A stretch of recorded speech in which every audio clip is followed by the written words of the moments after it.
Oke, kembali kita bertemu untuk belajar firman Tuhan hari ini.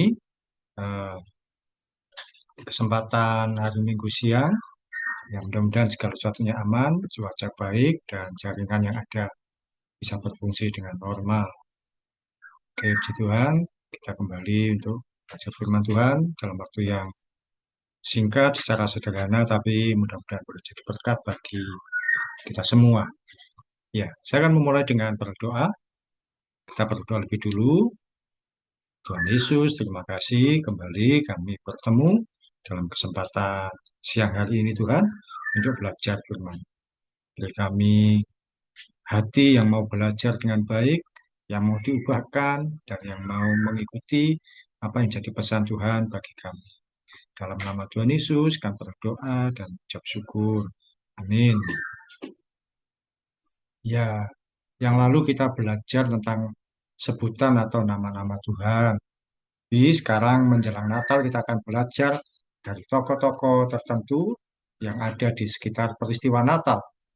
Mungkin kita sering mendengar tentang mereka, tapi ternyata ada banyak nilai-nilai yang mungkin selama ini luput dari pemahaman kita. Dan belajar satu persatu, ya, tapi saya akan mencoba menampilkan gambar ini lebih dulu. Sebentar. Nah, ini sudah terlihat. Ini ada orang tua dan ini ada apa laki-laki tua, perempuan tua, dan ini ada bayi kecil. Ini peristiwa Natal, tapi kata kuncinya ini bukan Yusuf dan Maria pastinya. Yusuf dan Maria tentu gambarnya lebih muda. Nara tahu siapa ini di seputar peristiwa Natal?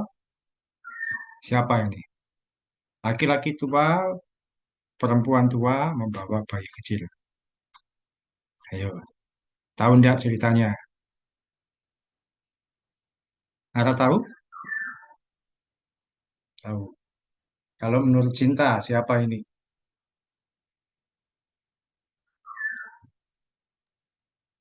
Yohanes Pembaptis mungkin Pak. Yang ini, yang tua-tua Yohanes Pembaptis. Bapaknya Zakaria ya? Lupa saya Pak. Nah, kalau yang ibunya, Gak tahu Pak. ini guru sekolah minggu harus belajar lagi. Ya, jadi yang ini benar ya Yohanes, Yohanes Pembaptis itu bayinya. Tapi yang laki-laki ini adalah bapaknya namanya Zakaria betul. Ibunya namanya Elizabeth. Zakaria dan Elizabeth punya anak Yohanes Pembaptis. Jadi sebelum lahirnya Tuhan Yesus, Yohanes Pembaptis lahir lebih dulu 6 bulan sebelumnya. Jadi Yohanes Pembaptis itu usianya lebih dulu 6 bulan daripada Tuhan Yesus. Dan Zakaria sama Elizabeth punya anak di usia tua. Jadi bukan hanya Abraham dan Sarah, tapi juga ada tokoh namanya Zakaria dan Elizabeth yang punya anak di usia tua. Mereka dijanjikan oleh Tuhan punya anak di usia tua. Kita akan mempelajari kehidupan mereka melalui pembelajaran firman Tuhan siang hari ini untuk jadi berkat bagi kita. Oke, hari ini saya beri judul pembelajarannya adalah belajar dari Zakaria dan Elizabeth. Mungkin keberadaan mereka ini tertutup oleh tokoh yang namanya Yusuf dan Maria. Kita tahu tapi tidak seberapa memahami cerita tentang mereka. Saya bacakan dasarnya dari Lukas 1 ayat 5. Pada zaman Herodes, Raja Yudea, adalah seorang imam yang bernama Zakaria dari rombongan Abia. Istrinya juga berasal dari keturunan Harun, namanya Elizabeth.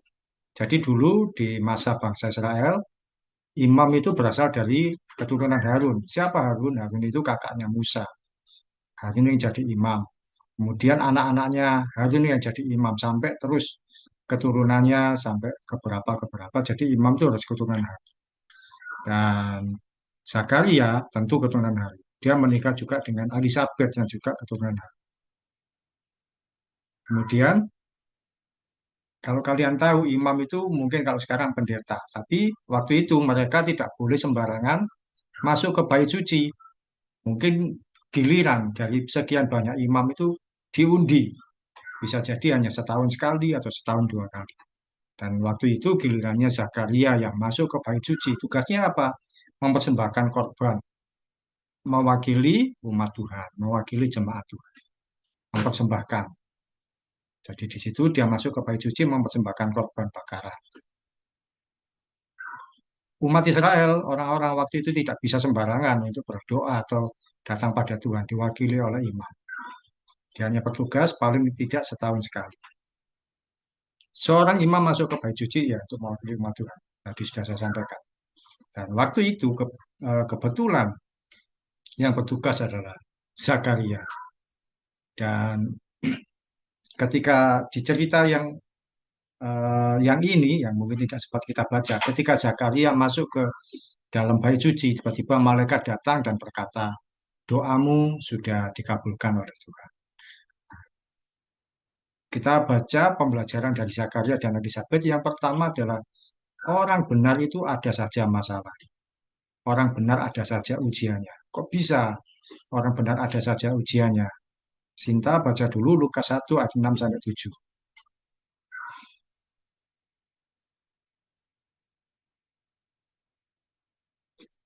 Lukas 1 ayat 6 sampai 7.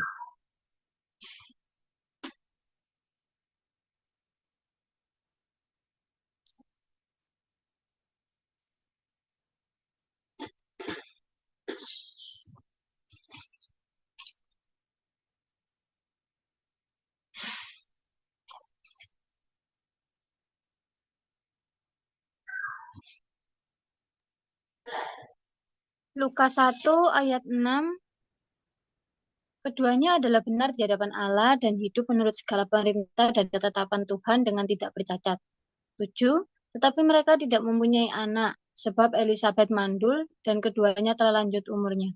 Amin. Ya, firman Tuhan berkata bahwa kedua orang ini, Elizabeth dan Zakaria, hidup benar di hadapan Tuhan, tidak bercela, kehidupannya baik. Tapi ternyata ayat 7 dikatakan punya masalah apa? Keduanya mandul, keduanya tidak punya anak, bahkan usianya sudah tua. Kalau memang mereka ini di hadapan Tuhan sebenarnya baik-baik saja, hidup benar, mestinya kan Tuhan memberkati mereka terus punya anak. Tapi ternyata di ayat 7 dikatakan mereka punya masalah, tidak punya anak. Apa artinya? Tidak selalu kalau kita hidup dalam kebenaran firman Tuhan, rajin ibadah, rajin ke gereja hari Minggu, suka berdoa, atau bahkan aktif melayani Tuhan, maka kehidupan kita berjalan mulus dan datar saja tanpa masalah. Tidak demikian. Meskipun kehidupan kita ini benar di hadapan Tuhan. Kadang-kadang atau seringkali kita tetap menghadapi masalah. Tidak selalu kehidupan kita berbanding lurus. Nah, atau mungkin bisa jadi kita punya orang tua selama ini mengikut Tuhan dengan baik, rajin dan setia pada Tuhan. Tapi ada saja situasi tidak menyenangkan yang dihadapi. Apa saja masalahnya? Nah, bisa jadi kita ikut Tuhan dengan baik, tapi mengalami masalah ekonomi, rajin beribadah tapi sakit-sakitan.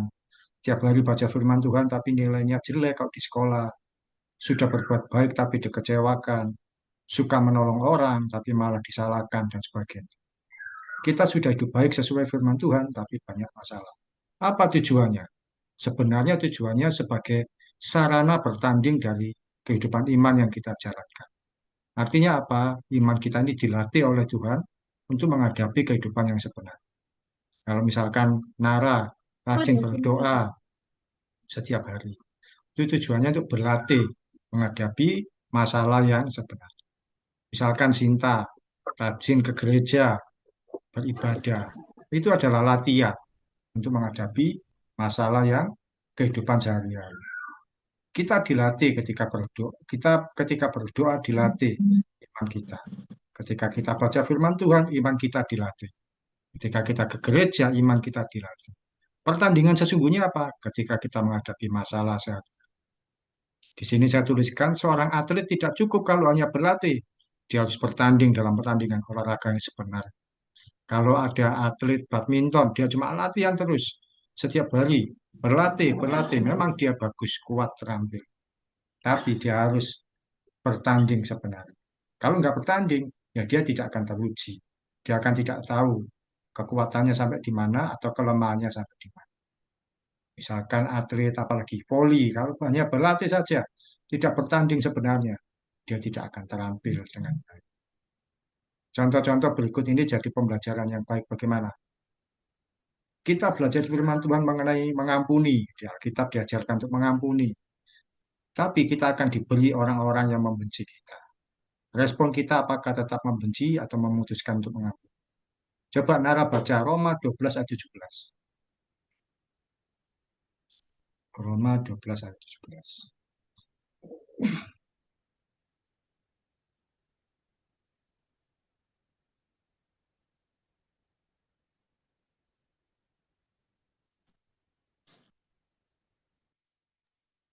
Roma 12 ayat 17. Janganlah membalas kejahatan dengan kejahatan, lakukanlah apa yang baik bagi semua orang. Iya, firman Tuhan mengajarkan jangan membalas kejahatan dengan kejahatan. Ketika baca firman Tuhan itu tadi, Nara itu sedang berlatih. Nah, tapi pertandingan sebenarnya kapan? Ketika besok atau kapan bertemu orang yang membenci dia. Di situ dia harus memutuskan. Saya tidak boleh membalas kejahatan dengan kejahatan. Saya harus firman Tuhan juga berkata, berdoalah bagi orang yang membenci kamu. Kasihilah musuh. Berikutnya, firman Tuhan juga ada yang menuliskan bahwa Tuhan adalah pribadi yang menyembuhkan. Tapi kita akan dihadapkan pada situasi sakit. Responnya adalah kita mengeluh atau percaya bahwa Tuhan sanggup menyembuhkan. Sinta bacakan 1 Petrus 2 ayat 24. 1 Petrus 2 ayat 24. Coba dibaca.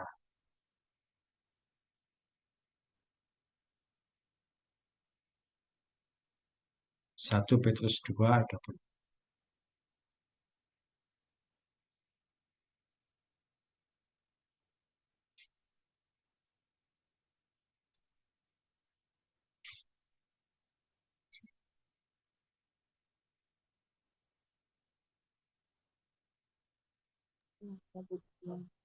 Satu Petrus 2 ayat 24. Ia sendiri telah memikul dosa kita di dalam tubuhnya di kayu salib, supaya kita yang telah mati terhadap dosa hidup untuk kebenaran. Oleh birur-birurnya kamu telah sembuh. Amin. Nah, Sinta percaya tidak kalau birut-birut Tuhan Yesus, birut-birut itu luka-luka Tuhan Yesus ketika disalibkan. Itu sanggup menyembuhkan dari sakit penyakit. Ya, Pak. Ya, Ya, ya, Pak. percaya. Ketika Sinta percaya dan baca firman Tuhan itu adalah latihan. Karena sekarang masih sehat, masih kuat, masih aman. Terus pertandingannya kapan? Ketika satu kali Sinta dihadapkan pada sakit, bagaimana sikapnya? Apakah mengeluh, merasa menderita sendiri, atau percaya bahwa Tuhan sanggup menyembuhkan? Nah, itu adalah bahwa orang benar itu ada ujiannya, ada masalahnya. Tapi itu adalah bagaimana kita meresponi dengan. Terus yang terakhir, contoh yang lain, kita belajar bahwa Tuhan adalah gembala yang baik. Kita akan dihadapkan pada situasi kekurangan secara ekonomi. Respon kita apakah putus asa, terus cari pertolongan manusia, atau berdoa menyerahkan kekhawatiran pada Tuhan. Nara baca 1 Petrus 5 ayat 7.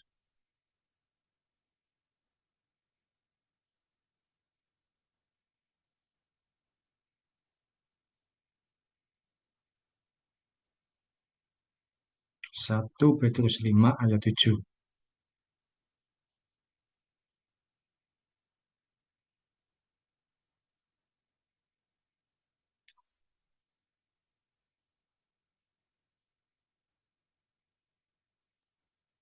Satu Petrus 5 ayat 7.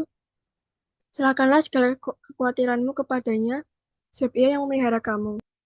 Nah, itu firman Tuhan dibaca. Orang banyak juga mengerti firman Tuhan itu, ayat itu. Tapi ketika menghadapi situasi sebenarnya, seringkali bingung bagaimana mengatasi kekhawatiran, padahal sudah diajarkan pada dalam firman Tuhan. Jadi, ketika kita diuji, kita harus belajar memunculkan firman Tuhan yang sudah kita ketahui, yang sudah kita terima. Jadi, orang benar ada saja ujiannya. Bagaimana responnya? Zakaria dan Elizabeth punya ujian sampai tua belum punya anak.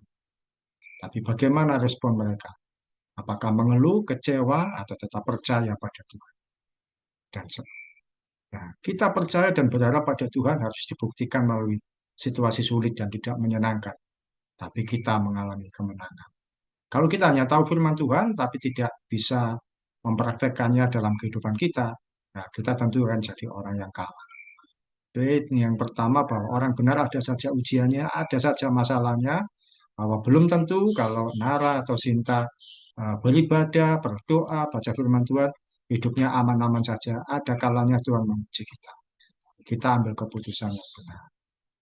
Dan yang kedua, pembelajaran dari Zakaria dan Elizabeth, yaitu sabar menanti jawaban doa.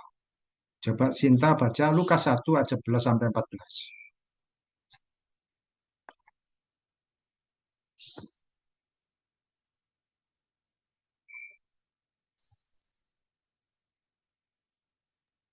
Lukas 1 ayat 11. Maka tampaklah kepada Zakaria seorang malaikat Tuhan berdiri di sebelah kanan mezbah pembakaran ungkupan. 12. Melihat hal itu, ia terkejut dan menjadi takut. 13. Tetapi malaikat itu berkata kepadanya, janganlah takut, hai Zakaria, sebab doamu telah dikabulkan Doamu.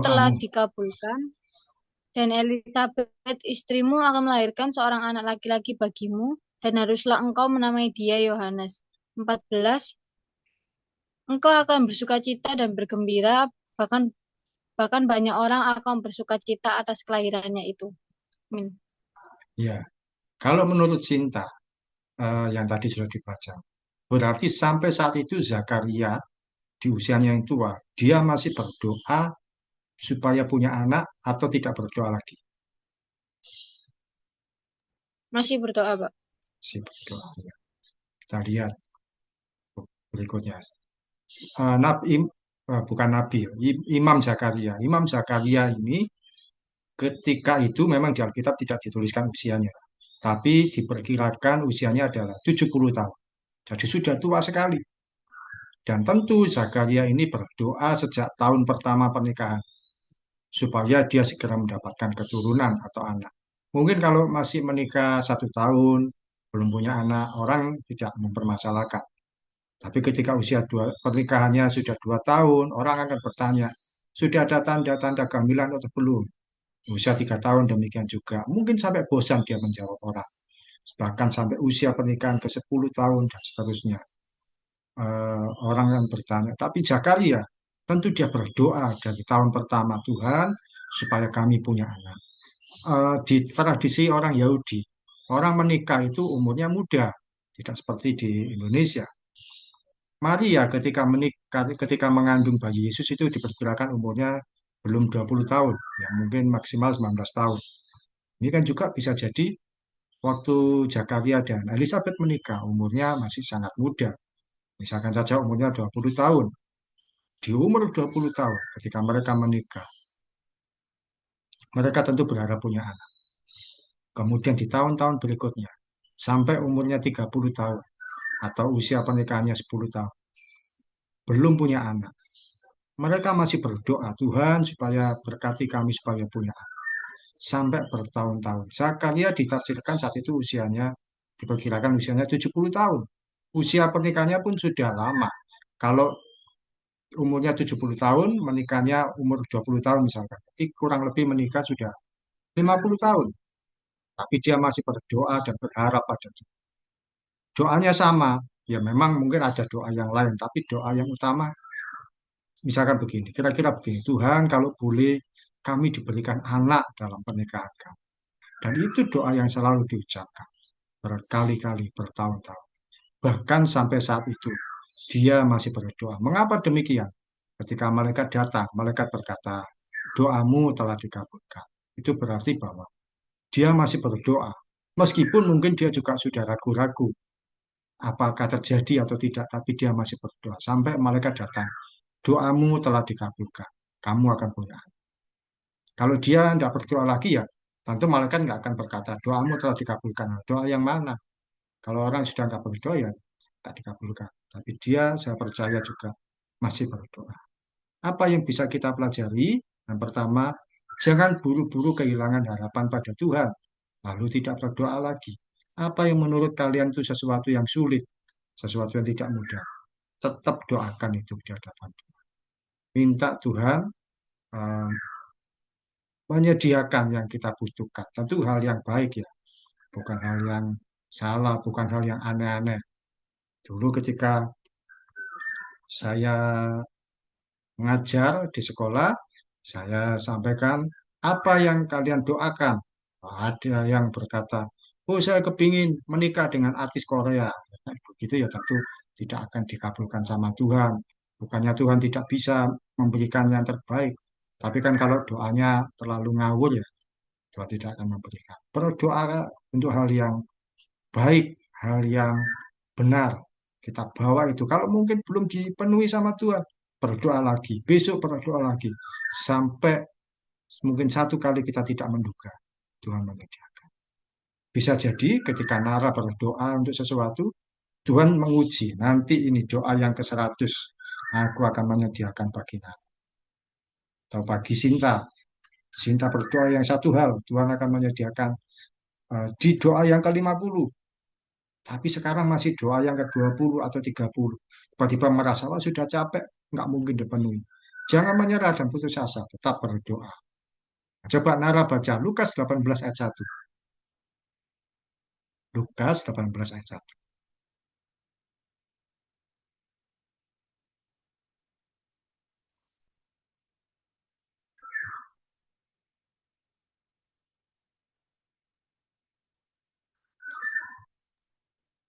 Lukas 18 ayat 1, Yesus mengatakan suatu perumpamaan kepada mereka untuk menegaskan bahwa mereka harus selalu berdoa dengan tidak jemu-jemu. Ya, Tuhan Yesus mengajarkan untuk kita berdoa tidak jemu-jemu. Jadi saat itu ada seorang, perumpamaan. Seorang ibu, seorang perempuan datang kepada seorang hakim. Minta tolong dibela perkara. Hakim itu tidak mau. Dituliskan di firman Tuhan, hakim itu lalim. Lalim itu jahat, kejam. Tidak mau. Besoknya ya ibu ini datang lagi. Tetap hakim itu saya tidak mau membela. Besoknya datang lagi, tolong bela anak saya. Tolong bela kami, tolong kami tidak mau. Sampai mungkin seminggu atau sebulan, 2 bulan. Setiap hari datang terus pada hakim ini. Hakim ini tentu bosan juga. Ya sudahlah, saya bela. Hakim ini membela bukan karena hakim ini baik, tapi karena bosan. Datang terus. Daripada dia datang ke rumah saya itu saya bela saja perkaranya. Demikian juga dengan Tuhan. Bukan berarti Tuhan itu kejam. Tapi kita perlu datang kepada Tuhan. Sampai satu kali Tuhan berkata, ya sudah, saya akan penuhi yang didoakan Nara. Saya akan sediakan yang diminta oleh Sita. Teruslah berdoa, harapkan yang terbaik, dan percaya bahwa Tuhan Yesus sanggup menyediakan bagi kita. Mungkin ada doa-doa yang kita minta pada Tuhan. Doa tertentu mungkin itu satu atau dua atau tiga. Tidak banyak kita, Tuhan tolong supaya kami minta ini Tuhan. Tuhan akan sediakan. Jangan menyerah. Kalau mungkin di bulan pertama, bulan kedua, Tuhan belum sediakan. Sampai mungkin tunggu 1 tahun, Tuhan sediakan. Tuhan akan menyediakan, menjawab doa kita. Sabar menanti jawaban doa. Zakaria tentu bertahun-tahun, lebih dari 10 tahun atau lebih dari 20 tahun dia berharap anak. Sampai akhirnya lahirlah yang namanya Yohanes Pembaptis. Jadi pembelajaran dari Zakaria dan Elizabeth yang pertama, orang benar ada saja masalahnya. Sudah itu benar, sudah mengikuti firman Tuhan, masih ada masalah. Yang kedua, sabar menanti jawaban doa. Jangan buru-buru kehilangan harapan. Dan yang ketiga, apa pembelajarannya? Nantikan janji Tuhan dengan diam dan percaya. Sinta baca Lukas 1 ayat 22 sampai 25. Bawahnya lagi yang tadi. Lukas 1 ayat 22 sampai 25.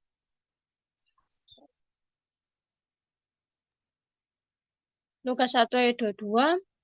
Ketika ia keluar, ia tidak dapat berkata-kata kepada mereka dan mengertilah mereka bahwa ia telah melihat suatu penglihatan di dalam bait suci. Lalu ia memberi isyarat kepada mereka sebab ia tetap bisu. 23. Ketika selesai jangka waktu tugas jabatannya, ia pulang ke rumah. 24.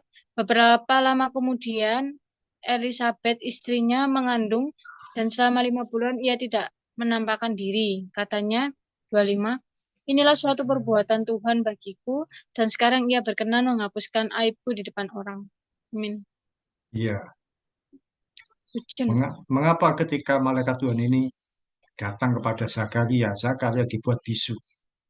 Kemudian juga Elizabeth selama 5 bulan tidak menampakkan diri pada orang lain. Ini menandakan apa? Bahwa mereka diminta berdiam diri oleh Tuhan. Ada kalanya kita ini menunggu janji Tuhan dengan diam. Tidak perlu banyak bicara. Tidak perlu banyak ngomong ke sana kemari. Mulut ini perlu dikunci supaya tidak mengucapkan kata-kata sembarangan. Supaya janji Tuhan pada kita jangan sampai bocor dan jangan kita jadi sombong. Misalkan begini, Nara berdoa minta supaya eh, apa, Nara contohnya ya. Misalkan berdoa minta rumah yang baik, minta rumah, terus berdoa Tuhan supaya punya rumah yang lebih baik dari yang sekarang, supaya kalau tinggal bisa enak, bisa nyaman. Misalkan Nara berdoa seperti itu, berdoa terus. Kalau misalkan Nara ngomong ke teman-temannya yang lain, aku berdoa minta rumah, aku berdoa percaya Tuhan pasti menyediakan. Nah mungkin teman-temannya tidak akan percaya, oh, mana mungkin kamu bisa, gak mungkin. Kerja apa orang tuamu? Tidak akan bisa dan sebagainya. Mungkin Nara akan lebih baik diam saja, tapi tetap terus berdoa. Kalau bocor, orang akan meremehkan kita. Jadi semua hal yang terbaik karena Tuhan yang menyediakan. Karena itu Tuhan berkata juga lebih baik kita ini diam tapi percaya bahwa Tuhan sanggup menyediakan daripada bocor ke sana kemari. Coba Nara baca ayat terakhir Yesaya 30 ayat 15.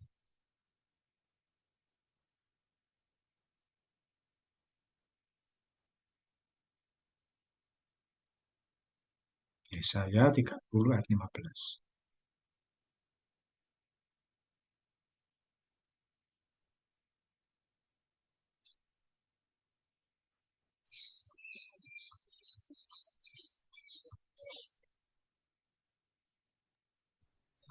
Yesaya 30:15.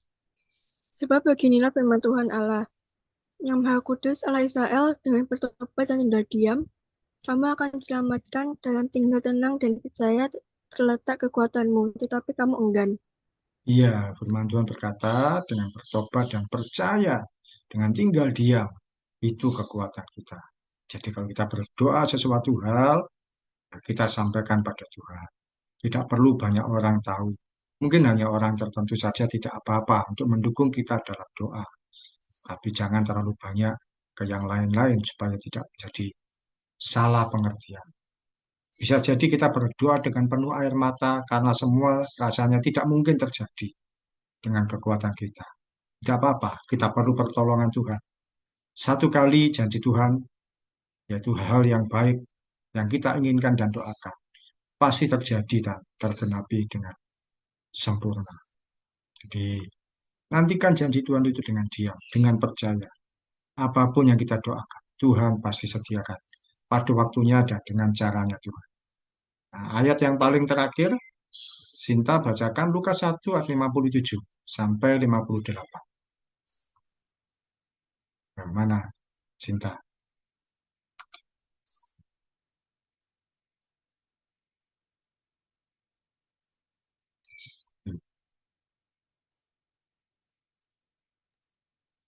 Ayo, menghilang. Baca Lukas 1 ayat 57 sampai 58, Sinta. Lukas 1 ayat 57, kemudian genaplah bulannya bagi Elizabeth untuk bersalin, dan ia pun melahirkan seorang anak laki-laki. 58, ketika tetangga-tetangganya serta sanak saudaranya mendengar bahwa Tuhan telah menunjukkan rahmat-Nya yang begitu besar kepadanya, bersukacitalah mereka bersama-sama dengan dia. Ya, coba kalau Elizabeth itu ketika dia mengandung bulan pertama, bulan kedua, dia keluar dari rumah menunjukkan ke orang lain berkata, saya hamil, orang tidak akan percaya. Mungkin hanya mengatakan, itu cuma perutmu gendut, bukan hamil. Tapi ketika dia menyembunyikan diri, tidak keluar, Zakaria dibuat diam. Sampai akhirnya mereka eh, anak itu pun lahir, janji Tuhan digenapi. Lahirlah seorang anak yang bernama Yohanes, dan kita sebut dengan Yohanes Pembaptis. Pada akhirnya janji Tuhan pun digenapi dengan indah dan luar biasa. Karena memang orang benar banyak masalah, tapi respon dengan sabar menanti jawaban doa. Dan yang ketiga, nantikan janji Tuhan dengan diam dan percaya. Oke, kita sharingnya ini masih ada waktu sedikit. Sharingnya adalah eh, sekali lagi, mungkin kalian sebutkan apa satu saja, jangan banyak-banyak. Kalau yang banyak, yang lain itu doakan sendiri. Satu saja hal yang menurut kalian ini yang selama ini atau akan didoakan ke depan, didoakan lebih lama berkali-kali. Ya, mungkin kita tetap setiap hari berdoa doa yang lain. Tapi mungkin ada satu keinginan kalian yang menurut kalian tidak mungkin. Jadi, kalian berdoa untuk hal yang. Nah, nanti Nara berdoa untuk keinginannya Kak Sinta, Kak Sinta berdoa untuk Nara, dan nanti saya akan tutup dengan berdoa. Nah, mulai dari Nara dulu. Apa yang menurut Nara kira-kira, menurutmu apa yang kamu inginkan untuk terjadi di waktu mendatang dan kamu mau mendoakan?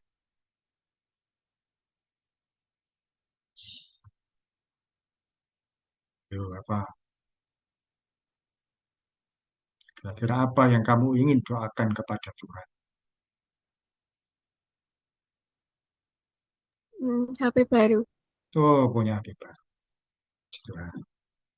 Sinta, apa yang menurutmu satu saja yang kamu ingin untuk mendoakan? Keinginan yang lain ya boleh ada, tapi ini satu saja. Apa ya, Pak? Bingung, Pak. Ya, memang mungkin banyak yang lain, tapi mungkin satu saja saya kepingin untuk yang ini, yang utama, Oh, ini bukan mungkin punya usaha. punya usaha sendiri. Nah, biasa. Oke ya. Nara dulu berdoa buat Kak Sinta, nanti Sinta berdoa buat Nara. Saya tutup dalam doa. Ya, silakan. Mari kita berdoa. Nara berdoa buat Sinta supaya punya usaha.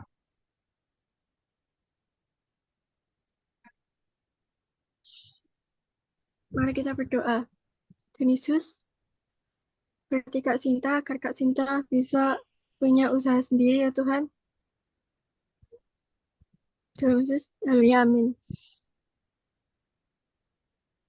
Tuhan Yesus, kami mau berdoa ya Bapak. Engkau yang melihat Tuhan, Nara ingin memiliki HP baru Tuhan, kiranya Engkau yang penuhi segala keinginannya Bapak, agar dia bisa secepatnya dapat HP yang diinginkan ya Tuhan. Ini di dalam namamu, haleluya, haleluya. Ya, Tuhan Yesus, kami ucap syukur siang ini boleh belajar firman-Mu. Kami mengucap syukur juga melalui tokoh Zakaria dan Elizabeth. Kami mau belajar untuk sabar menanti jawaban doa kami, Tuhan. Kami tidak putus asa berdoa sampai Tuhan sediakan, Tuhan penuhi atas kami. Berkati apa yang menjadi kerinduan dari Nara, juga yang diharapkan oleh Sinta. Kiranya Tuhan sediakan, karena Tuhan mengabulkan dalam waktu Tuhan dan dalam cara Tuhan.